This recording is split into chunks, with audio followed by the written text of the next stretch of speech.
Maharani, mahasiswi Universitas Sriwijaya, Fakultas Ekonomi, Program Studi Manajemen, semester 1, kelompok 3. Video ini dibuat untuk menyelesaikan salah satu tugas dalam mata kuliah pengantar ekonomi mikro dengan dosen pengampu Bapak Ihsan Hamidi, SHI MSI. Kami dari kelompok 3 terdiri dari 7 anggota kelompok yang masing-masing bekerja sama dalam memenuhi tugas dengan judul Permintaan terhadap Faktor Produksi. Sebelum kami masuk ke pembahasan lebih lanjut, izinkanlah kami memperkenalkan diri terlebih dahulu. Yang pertama, saya sendiri atas nama Frili Anissa Shakira Purnama dengan NIM 0111282328 Selanjutnya, ada Jihan Farhana Ramadhani dengan NIM 0111282328 Selanjutnya, ada Wilda Meilani dengan NIM 0111282328 Berikutnya ada Anastasia Nicholas dengan NIM 0111282328 Kemudian ada Siti Devan Yuniza dengan NIM 0111282328 Selanjutnya ada Raisa Dwi Alicia dengan NIM 0111282328 Dan yang terakhir ada Nabila Arzati Maharani dengan NIM 0111282328 Baiklah, langsung saja kami akan mempresentasikan materi yang berjudul Permintaan terhadap Faktor Produksi. Sebelumnya, kita udah mengetahui nih bahwa dalam kegiatan produksi, kita harus menganalisis terlebih dahulu keadaan di pasar. Kira-kira jenis barang apa aja yang diinginkan oleh konsumen dan berapa tingkat produksi yang harus dilakukan untuk mencapai keuntungan maksimum. Selanjutnya, kita akan belajar nih, gimana sih harga faktor-faktor produksi itu ditentukan dan syarat-syarat apa saja yang harus dipenuhi agar faktor-faktor produksi tersebut digunakan secara optimum. Masuk ke salah satu aspek yang paling penting dalam bab ini, yaitu adalah pentingnya analisis dalam penentuan harga faktor. Terdapat dua alasan nih, pentingnya analisis dalam menentukan harga faktor. Yang pertama, menjelaskan prinsip untuk menggunakan dan mengalokasikan faktor produksi secara efisien. Jadi, seperti yang kita ketahui bahwa keinginan manusia itu tidak terbatas, sedangkan sumber-sumber daya yang tersedia mempunyai kemampuan terbatas untuk menghasilkan barang yang diinginkan. Maka dari itu, suatu perusahaan harus pandai dalam mengalokasikan faktor-faktor produksi. Faktor-faktor produksi harus dialokasikan secara optimal agar produk yang diciptakan dapat mewujudkan kesejahteraan manusia yang paling maksimum. Masuk ke alasan kedua, yaitu penentuan pendapatan dan distribusi pendapatan. Seperti yang kita ketahui bahwa faktor produksi itu dimiliki oleh pihak rumah tangga. Pemilik rumah tangga menyediakan faktor produksi untuk digunakan suatu perusahaan. Dan sebagai balas jasanya, pemilik rumah tangga akan mendapatkan pendapatan. Contohnya itu seperti tenaga kerja mendapatkan gaji, tanah memperoleh biaya sewa, modal mendapatkan bunga, dan wirausahawan mendapatkan keuntungan. Dan semua pendapatan yang diperoleh oleh pihak rumah tangga itu tergantung kepada harga dan jumlah-jumlah faktor produksi yang digunakan. Materi selanjutnya yaitu teori produktivitas marginal. Teori produktivitas marginal adalah sebuah teori ekonomi yang menjelaskan hubungan antara faktor produksi dan output yang dihasilkan. Kalian sudah pasti tahu nih, tujuan seorang pengusaha yaitu untuk memaksimumkan keuntungan. Nah, suatu faktor produksi akan menciptakan keuntungan yang paling maksimum apabila memenuhi suatu syarat. Apa sih syaratnya? Syaratnya yaitu biaya produksi tambahan yang dibayarkan kepada faktor produksi itu sama dengan hasil penjualan tambahan yang diperoleh dari produksi tambahan yang diciptakan oleh faktor produksi. Untuk memahami syarat tersebut, aku bakal kasih contoh nih. Misalkan, seorang produsen sedang mempertimbangkan untuk menggunakan 1 unit lagi tambahan faktor produksi tertentu, katakanlah tenaga kerja. Dan untuk melaksanakannya, ia harus mengeluarkan biaya produksi tambahan, yaitu gaji si pekerja tadi sebesar 10.000. Apakah yang akan dilakukan oleh produsen tersebut sekiranya produksi tambahan yang diciptakan oleh tenaga kerja menambah hasil penjualan sebanyak 8.000, 10.000, atau sebanyak 14.000? Andaikan produsen memperoleh hasil penjualan sebanyak 8.000, berarti keuntungan si produsen tadi berkurang sebanyak 2.000. Nah, dengan berkurangnya keuntungan ini menyebabkan produsen membatalkan rencananya. Begitupun apabila si produsen memperoleh hasil sebesar 14.000, keuntungan produsen itu bertambah sebesar 4.000, tapi menyebabkan penggunaan tambahan faktor produksi tersebut. Nah, kalau ia menerima hasil penjualan tambahan sebanyak 10.000, pengusaha dapat memilih salah satu dari dua keputusan, yaitu apakah ia akan membatalkan rencananya atau meneruskannya. Kedua keputusan ini tidak mempengaruhi keuntungannya karena tidak bertambah atau berkurang. Maka, inilah yang dinamakan produsen telah mencapai titik keuntungan maksimumnya. Setelah memahami bagaimana seorang pengusaha akan bertindak dalam menggunakan suatu faktor produksi agar mencapai keuntungan maksimum, selanjutnya kita dapat menganalisis teori permintaan terhadap faktor produksi.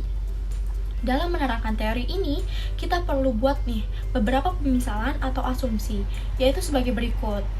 Yang pertama, yaitu perusahaan menjual barang dalam pasar persaingan sempurna.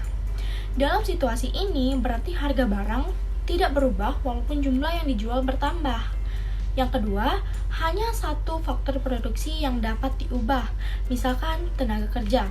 Pada kasus ini, fokus pada bagaimana penambahan atau pengurangan satu unit tenaga kerja dapat mempengaruhi produksi total perusahaan. Jika produktivitas marginal meningkat, produsen dapat mendapatkan keuntungan dengan menambah pekerja. Sebaliknya, jika produktivitas marginal berkurang, produsen dapat mengurangi pekerjaan untuk mengoptimalkan produksi. Yang ketiga, perusahaan membeli faktor produksi dalam pasar faktor produksi yang bersifat persaingan sempurna. Dalam konteks pasar faktor produksi yang bersifat persaingan sempurna, berkaitan dengan bagaimana perusahaan menentukan jumlah optimal faktor produksi yang akan dibeli. Jika produktivitas marginal melebihi harga faktor produksi, perusahaan cenderung menambah penggunaan faktor tersebut. Namun, jika produktivitas marginal kurang dari harga faktor produksi, perusahaan akan membatasi penggunaannya untuk mengoptimalkan biaya produksi. Nah, pemisalan-pemisalan tadi dapat kita lihat dalam tabel yang menunjukkan hubungan antara banyaknya faktor produksi yang digunakan dengan tambahan produksi dan tambahan hasil penjualan. Baiklah, kita langsung saja. Di sini ada tabel hubungan antara banyaknya faktor produksi yang digunakan dengan tambahan produksi dan tambahan hasil penjualan. Nah, pada kolom kedua ditunjukkan jumlah produksi fisik total atau TPP yang dihasilkan oleh berbagai tenaga kerja nih. Kita ambil contoh untuk jumlah tenaga kerjanya 2 deh. Nah, TPP yang dihasilkan dari jumlah pekerja 2 tadi yaitu sebesar 45 nih. 45. Kemudian besarnya produksi fisik marginal atau MPP itu kita cari dengan mengurangkan 45 dengan 24. Jadi 45 dikurang 24 itu 21. Maka di sini ditulis 21. Nah, kita lihat nih, harga barang di sini 5.000 semua nih dari jumlah pekerja. 0 sampai 9, harga barangnya tetap 5.000. Mengapa? Karena harga barang ini termasuk harga tetap. Walaupun jumlah pekerjanya bertambah dan produksi yang dihasilkannya juga bertambah, harga barang tetap dan tidak akan bertambah atau berubah. Nah, kemudian ada kolom TRP. TRP itu adalah harga penjualan produksi total. Bagaimana kita dapatkan TRP ini? Kita dapatkan TRP ini dengan cara mengkalikan TPP dikali harga barang. Kita ambil contoh jumlah pekerjanya 2. Jumlah pekerja 2 itu TPP-nya kan 45 nih. Terus kita kalikan deh dengan harga barang yaitu 5.000. 45 dikali 5.000 yaitu 225.000. Begitupun seterusnya. Nah, yang terakhir ada hasil penjualan produksi marginal atau MRP. Sama seperti TRP, MRP ini kita dapatkan dengan mengkalikan harga barang. Tetapi kalau di TRP tadi kita mengkalikannya dengan TPP, Sedangkan di MRP ini kita mengkalikannya dengan MPP. Jadi kita ambil contoh yang jumlah pekerjanya 2 lagi ya. Dan ini jumlah pekerjanya 2 ini MPP-nya 21. Kita kalikan dengan 5.000, yaitu harga barangnya 5.000 tadi, yaitu 21 dikali 5.000 yaitu 105.000. Begitupun seterusnya. Nah, selanjutnya kita bahas mengenai kurva TPP dan MPP. Kita bisa lihat pada kurva TPP ini semakin ke atas itu semakin kecil. Ini menggambarkan bahwa penambahan tenaga kerja yang terus-menerus akan menambah produksi, walaupun produksi yang dihasilkannya itu semakin kecil ke atasnya. Selanjutnya kurva MPP. Di sini ditunjukkan bentuk kurva MPP-nya itu menurun dari kiri atas ke kanan bawah. Mengapa demikian? Karena kurva MPP seperti ini menggambarkan bahwa tenaga kerja yang ditambahkan, kemampuan memproduksinya itu lebih rendah dibandingkan tenaga kerja sebelumnya. Maka dari itu, kurvanya itu menurun dari kiri atas ke kanan bawah. Nah, sebelum kita lanjut ke materi berikutnya, kita harus mengetahui dulu apa sih pasar persaingan tidak sempurna itu? Oke, apabila pada pasar persaingan sempurna menggambarkan kondisi di mana para penjual dan pembeli hadir dalam jumlah yang besar, berbeda dengan pasar persaingan tidak sempurna ini. Dalam pasar persaingan tidak sempurna ini, jumlah penjual lebih sedikit dibandingkan jumlah pembeli.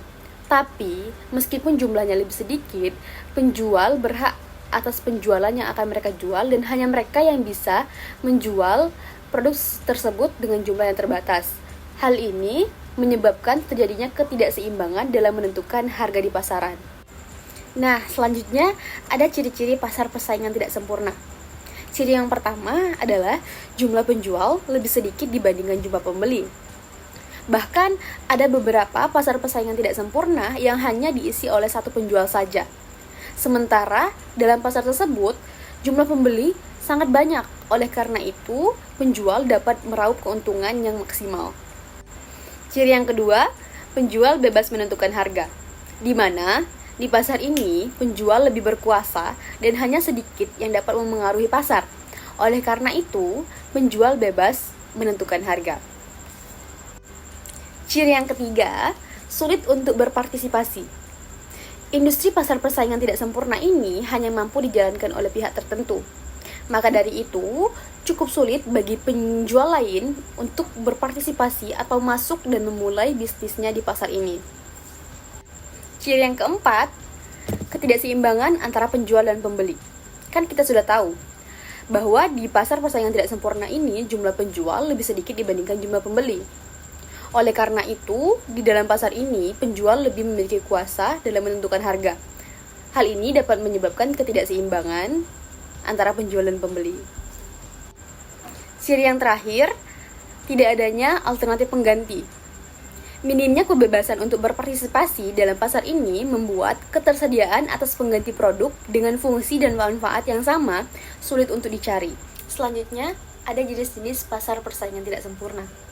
Yang pertama, pasar monopoli.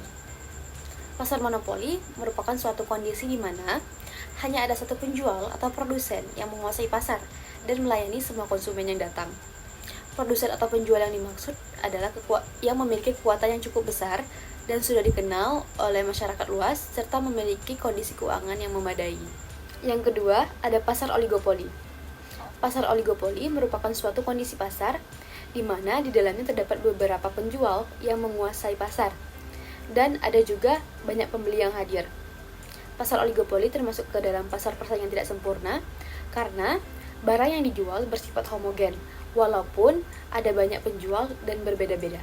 Nah, selanjutnya ada pasar monopolistik. Pasar monopolistik ini salah satu jenis pasar yang memiliki jumlah produsen dan produksi barang yang sama. Akan tetapi, setiap barang yang diproduksi memiliki perbedaan dan ciri khas tersendiri. Pasar monopolistik ini tidak ada batasannya, sehingga para penjual atau produsen baru dengan sangat mudah bisa masuk ke pasar tersebut. Adapun contoh produk dari pasar monopolistik ini adalah misalnya pakaian, makanan kemasan, peralatan rumah tangga, dan lain sebagainya. Selanjutnya, ada pasar monopsoni. Pasar monopsoni merupakan suatu kondisi pasar di mana ada banyak sekali para penjual dan jumlah pembeli hanya satu saja. Dalam pasar ini, pembeli memiliki peran sebagai pemegang kekuasaan tertinggi, sehingga harga yang ditetapkan sesuai dengan keinginan pembeli atau konsumen. Nah, yang terakhir ada pasar oligopsoni. Pasar oligopsoni ini merupakan suatu kondisi pasar di mana terdapat banyak sekali penjual, namun hanya ada beberapa pembeli. Harga produk atau jasa yang ditawarkan cenderung stabil. Untuk harga produk biasanya ditentukan oleh konsumen atau pembeli. Nah, berikutnya ada kelebihan dari pasar persaingan tidak sempurna. Yang pertama, memperoleh keuntungan yang lebih besar. Kedua, barang berkualitas unggul. Ketiga, mendorong untuk berinovatif. Setelah membahas kelebihan dari pasar persaingan tidak sempurna, selanjutnya kita membahas kekurangan dari pasar tersebut. Yang pertama, tidak ada alternatif pengganti. Kedua, adanya eksploitasi konsumen. Dan yang ketiga, adanya diskriminasi harga. Selanjutnya, ada asumsi permintaan atas faktor produksi. Yang pertama, harga output konstan. Dapat diartikan bahwa harga barang tetap walaupun jumlah penjualan bertambah. Yang kedua, hanya satu faktor produksi yang jumlahnya berubah-ubah. Misalnya, faktor produksi tenaga kerja. Yang ketiga, pasar faktor produksi adalah pasar yang bersifat persaingan sempurna. Selanjutnya, penjelasan tabel dan kurva di atas. Dalam tabel dan kurva di atas menunjukkan bila 3TK atau tenaga kerja yang digunakan MRP lebih rendah dari gaji tenaga kerja saat marginal revenue lebih kecil dari marginal cost. Dengan demikian, keuntungan maksimum dicapai pada penggunaan tenaga kerja sebanyak 2 orang. Selain itu juga dapat disimpulkan bahwa kurva hasil penjualan produksi marginal atau MRP dalam pasar persaingan tidak sempurna selalu terletak di sebelah kiri dari MRP pasar persaingan sempurna. Di sini saya akan menjelaskan tentang sifat permintaan terhadap faktor produksi. Sifat permintaan terhadap faktor produksi memiliki 2 ciri-ciri, yaitu permintaan faktor adalah permintaan terkait dan kurva permintaan terhadap faktor-faktor produksi berbentuk menurun dari kiri atas ke kanan bawah. Yang pertama, terdapat permintaan terkait. Permintaan seorang pengusaha atas faktor-faktor produksi memiliki sifat yang berbeda-beda. Permintaan tersebut dipengaruhi oleh keinginan pengusaha untuk menghasilkan barang-barang yang akan dijual ke pasar untuk memenuhi kebutuhan konsumen. Selama pertambahan penggunaan suatu faktor produksi akan menambah keuntungannya, lebih banyak faktor produksi tersebut akan digunakannya. Oleh karena permintaan pengusaha atas suatu faktor produksi ditentukan oleh kemampuan faktor produksi tersebut untuk menghasilkan barang yang dapat dijual pengusaha itu dengan menguntungkan, permintaan atas faktor-faktor produksi dinamakan permintaan terkait atau driver demand. Yang kedua, terdapat bentuk kurva permintaan atas faktor produksi. Kurva permintaan atas faktor produksi bersifat menurun dari kiri atas ke kanan bawah. Kurva seperti itu menggambarkan bahwa semakin tinggi harga faktor produksi, makin sedikit permintaan ke atas faktor produksi tersebut. Permintaan pasar terhadap suatu faktor produksi merupakan jumlah dari permintaan seluruh produsen yang ada dalam pasar faktor produksi tersebut. Dikarenakan permintaan seorang produsen terhadap faktor produksi berbentuk menurun dari kiri atas ke kanan bawah, maka permintaan pasar atau permintaan dari seluruh produsen akan memiliki sifat yang demikian. Hal ini menunjukkan bahwa permintaan pasar terhadap suatu faktor produksi sifatnya adalah apabila harga faktor semakin tinggi, permintaannya akan menjadi semakin rendah. Kurva permintaan atas suatu faktor produksi pada umumnya menurun ke bawah karena perubahan harga merubah pendapatan real pembeli dan perubahan pendapatan real ini selanjutnya mempengaruhi permintaannya. Lalu perubahan harga merubah kepuasan relatif dari mengonsumsikan barang itu jika dibandingkan dengan barang lain. Permintaan atas suatu faktor produksi digambarkan oleh kurva menurun ke bawah disebabkan oleh 3 faktor. Seperti hubungan yang berbalikan di antara harga faktor produksi dan permintaan barang, sifat substitusi di antara satu faktor produksi dengan faktor produksi lainnya, dan hukum hasil lebih yang semakin berkurang. Untuk penjelasan pertama, terdapat perubahan harga faktor atas permintaan barang. Permintaan terhadap faktor produksi adalah permintaan terkait, yaitu permintaan ke atasnya tergantung kepada kemampuannya menghasilkan barang yang akan menguntungkan produsen. Apabila harga faktor produksi menjadi semakin tinggi, biaya produksi untuk menghasilkan barang tersebut juga akan semakin tinggi, yang mana akan menaikkan harga barang tersebut. sehingga jumlah barang yang terjual menjadi semakin sedikit. Produsen otomatis harus mengurangi produksi yang mana akan menurunkan jumlah faktor produksi yang digunakan. Dengan demikian, kenaikan harga faktor produksi akan mengurangi jumlah faktor produksi yang digunakan. Yang kedua, terdapat efek penggantian. Misalkan harga suatu faktor produksi mengalami kenaikan sedangkan harga faktor-faktor lain tetap. Akibat dari penyesuaian akan berlaku di dalam penggunaan faktor-faktor produksi. Ketika harga faktor tersebut semakin tinggi, faktor-faktor produksi lain menjadi relatif lebih murah dan menguntungkan. Produsen akan mengurangi penggunaan faktor-faktor produksi yang mengalami kenaikan harga. Sehingga semakin tinggi harga suatu faktor produksi, maka semakin sedikit permintaan terhadap faktor produksi tersebut.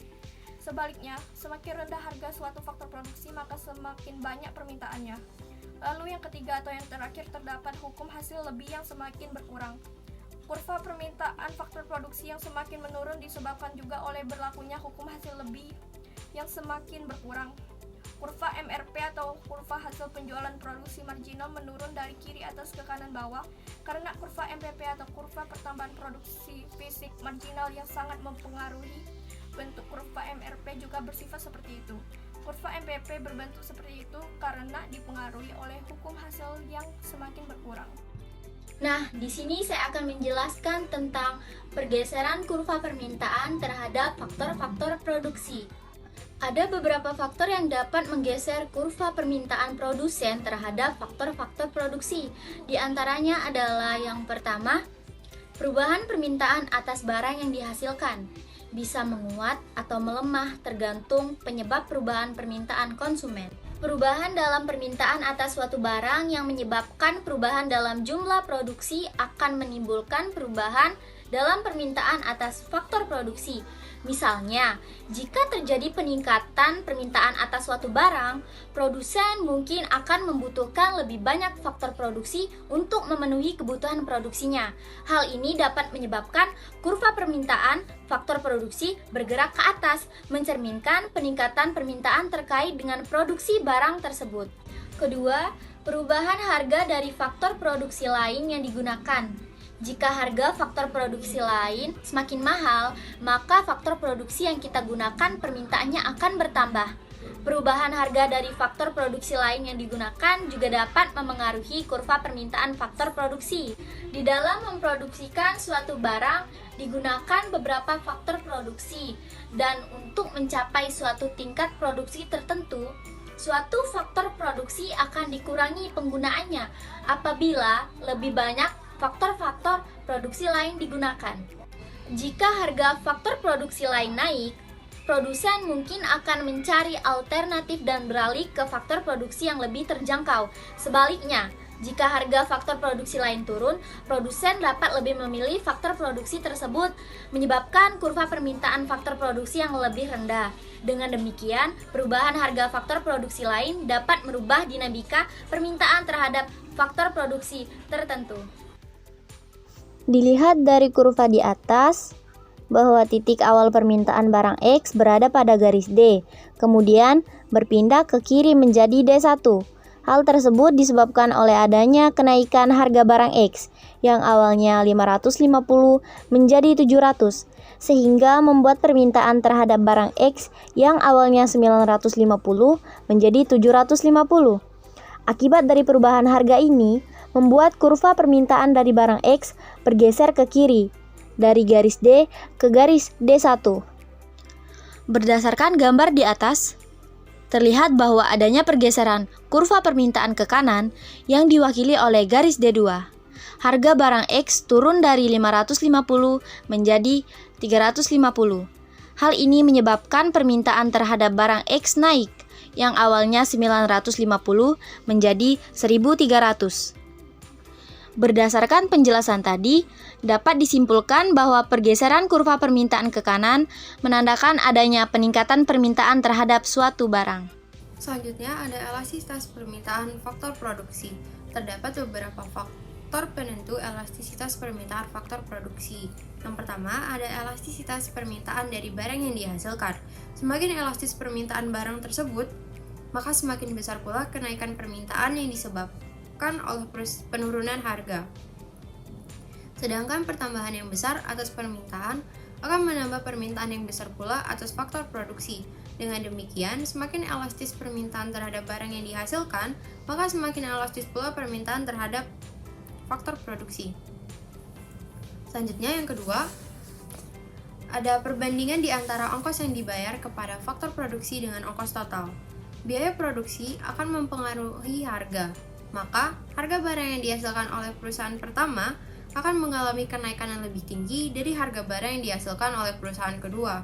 Sebagai akibatnya, permintaan terhadap barang yang diproduksi oleh perusahaan pertama akan mengalami penurunan yang lebih besar dibandingkan permintaan terhadap barang yang diproduksi oleh perusahaan kedua.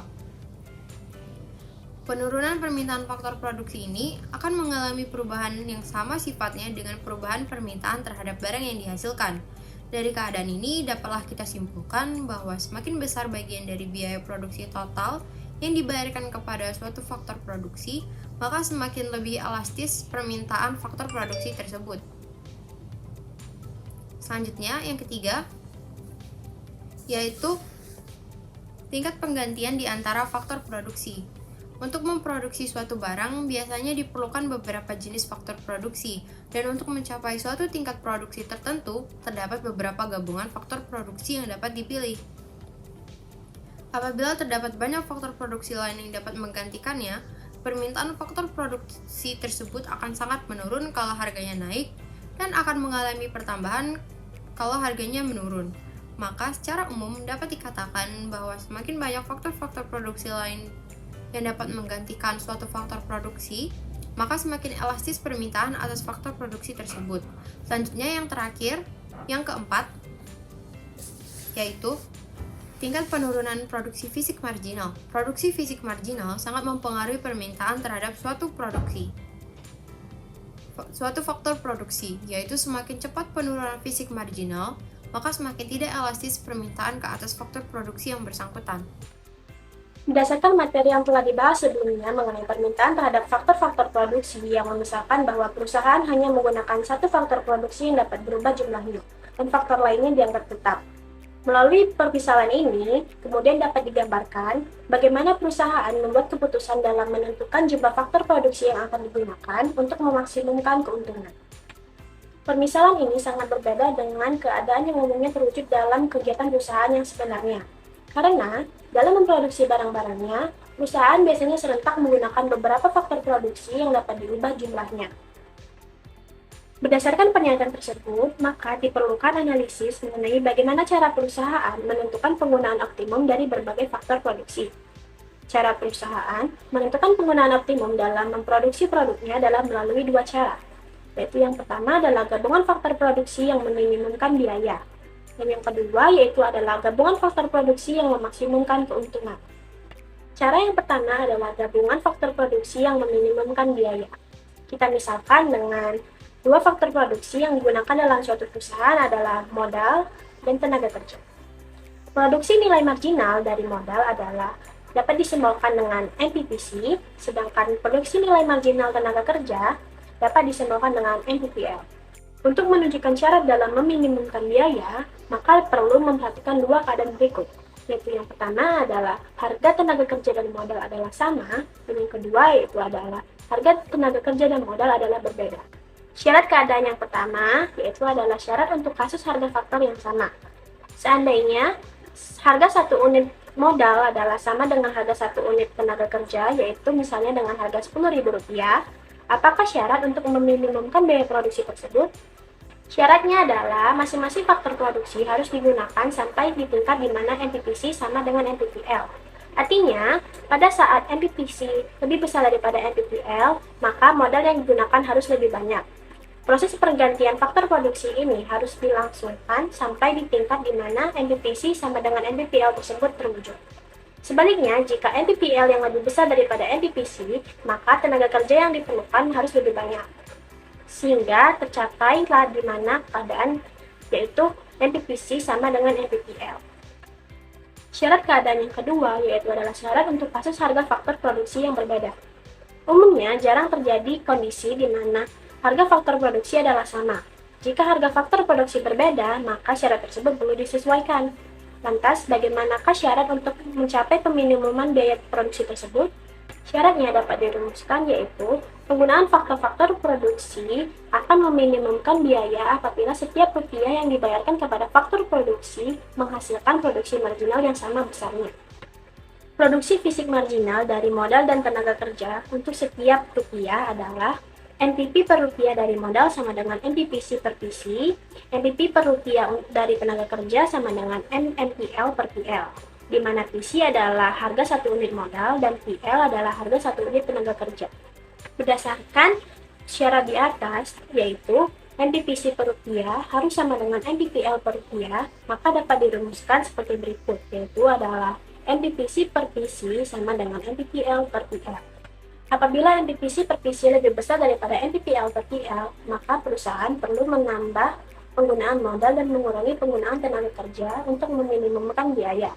Namun, apabila NPPC per PC yang lebih kecil daripada NPPL per PL, maka biaya akan diminimumkan apabila penggunaan modal dikurangi dan penggunaan tenaga kerja ditambah. Cara kedua dari perusahaan dalam menentukan penggunaan optimum dalam memproduksi produknya adalah gabungan faktor produksi yang memaksimumkan keuntungan. Seperti yang telah kita ketahui sebelumnya, syarat yang harus dicapai agar penggunaan faktor produksi tertentu menghasilkan keuntungan yang maksimum adalah harga faktor produksi harus sama dengan hasil penjualan produksi marginal atau MRP. Dengan demikian, jika tenaga kerja yang digunakan, maka untuk memaksimumkan keuntungan adalah PL sama dengan MRPL atau NPPL per PL sama dengan 1. Dan sedangkan jika yang digunakan adalah modal, maka untuk memaksimumkan keuntungan adalah PC sama dengan MRPC atau NPPC per PC sama dengan 1. Karena MRPL per PL sama dengan 1 dan MRPC per PC sama dengan 1, maka dapat disimpulkan bahwa untuk memaksimumkan keuntungan, syarat yang harus dipenuhi adalah MRPC per PC sama dengan MRPL per PL sama dengan 1. Sekian video pembahasan dari kelompok kami. Terima kasih sudah menonton. Wassalamualaikum warahmatullahi wabarakatuh. Dadah!